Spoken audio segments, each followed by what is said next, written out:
Right, this week I had just released my best of this year's list, but I also admitted I hadn't seen some of the movies I wanted to see, and one of those was Bugonia by director Yorgos Lanthimos, who makes very weird movies, and a bunch of commenters insisted I must see this movie, so I just did. I must say, this movie I think is a very good movie, except it's of course extremely weird in a number of ways, including a bonkers ending. But the movie is written by Will Tracy, who wrote The Menu, a movie I also liked from recent years. I think he's going to become one of my favorite screenwriters, or I'm going to watch the next movie he writes a script for, because I think he's got a good sensibility about him, mixing extreme seriousness, real world topics, and a touch or some amount of humor.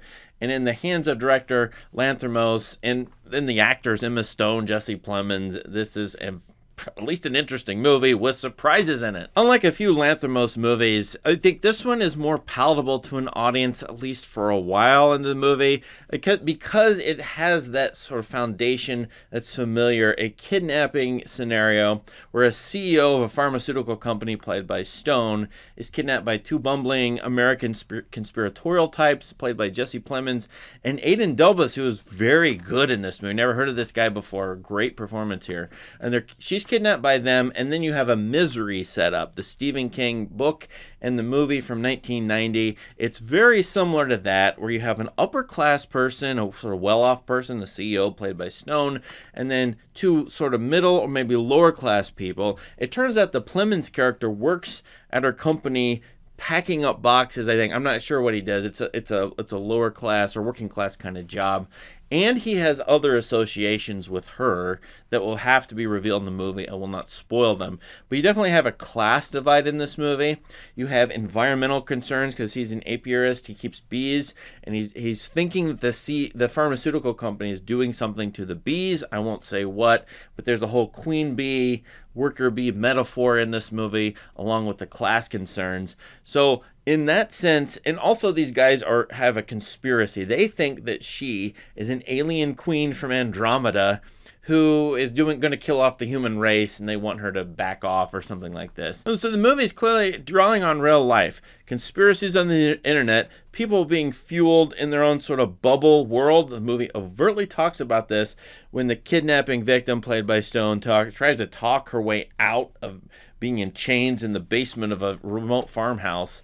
And she talks to them about this sort of phenomenon, that they are in a bubble world fueled by internet conspiracies. The movie's partly about that, as I said, about class concerns. And then there's probably a male-female dynamic here. These are two lower-class white guys. She's a female. She's talking about diversity, maybe not even believing in it, early in the movie when she's trying to do some kind of PR campaign at the company. So I feel like screenwriter Tracy has his finger on the pulse of a number of important subjects. Plus, this movie is based on, bizarrely, some real life scenarios where either certifiable nuts who believe in stupid things like these guys do, or people who have an agenda, ideologues, are out there hunting types like the CEO in this movie.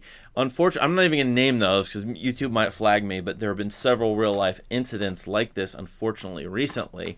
And it's possibly, unfortunately, a trend that may continue. I hope not, but this movie is directly talking about those kinds of things. Formally, it stylistically calls attention to itself as an oddball orchestral score. I'm not even sure how to analyze it. The performances by Plemons and Stone are affecting, movie star arresting. Plemons was born to play a character like this, but as I said, Mr. Delbus, he looks like he just walked onto the camera as playing a typical nerd goober type. I like these kinds of people, but he's sort of the Lenny to the George and sort of a mice and men scenario here. He's not as intelligent. He is the passive, more submissive one of the pair of men here, as the Plemons character runs the show and keeps a woman and tortures her basically, and sickly in various ways that, yuck. And yet this movie is funny, at least at times, at least in the first act, some into the second act. It gets more serious as it goes, and sometimes makes you feel guilty for laughing at it. Now, I don't want to spoil anything else for you. It's a bonkers, wild, crazy ending.